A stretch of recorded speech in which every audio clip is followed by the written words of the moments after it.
యాత్ర మూవీ ఫైనల్గా రిలీజ్ అయింది. ఇంతకీ ఈ సినిమా హిట్టా ఫట్టా తెలుసుకునే ముందు మన ఛానల్ను తప్పకుండా సబ్స్క్రైబ్ చేసుకోండి. 2019లో యాత్ర మూవీ ఎంత పెద్ద హిట్ అయిందో మనకు తెలిసిందే. మలయాళ సూపర్ స్టార్ మమ్ముట్టి వైఎస్ఆర్గా కనిపించి అందరికీ చాలా బాగా కనెక్ట్ అయ్యాడు. అయితే ఈ సినిమా సీక్వెల్గా యాత్ర డైరెక్టర్ మహివి రాఘవ్ యాత్ర మూవీని మన ముందుకు తీసుకొచ్చాడు. ఫస్ట్ హాఫ్ మొత్తం వైఎస్ఆర్ గురించి ఉంటుంది.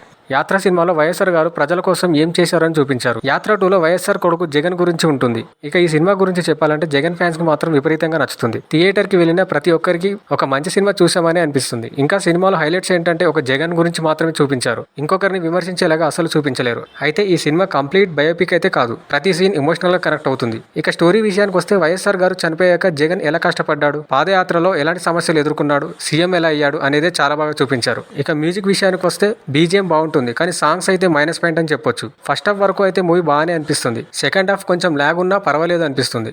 ఇక జీవా అయితే చాలా బాగా యాక్ట్ చేశాడు. బాడీ లాంగ్వేజ్ చూస్తే నిజంగా జగన్ ని చూసినట్టే ఫీల్ కలుగుతుంది. కొన్ని ఎమోషనల్ సీన్స్ కి ఎక్సలెంట్ పర్ఫార్మెన్స్ ఇచ్చాడు జీవా. బేసిక్ గా జగన్ ను మాత్రమే ఫోకస్ చేసి ఈ సినిమాని తీశారు. ఫైనల్ గా మహి రాఘవ్ సినిమా ప్రతి ఒక్కరు చూడొచ్చు అనే విధంగా తీశాడు. వైఎస్ఆర్ జగన్ ఫ్యాన్స్ కి మాత్రం సినిమా బాగా కనెక్ట్ అవుతుంది.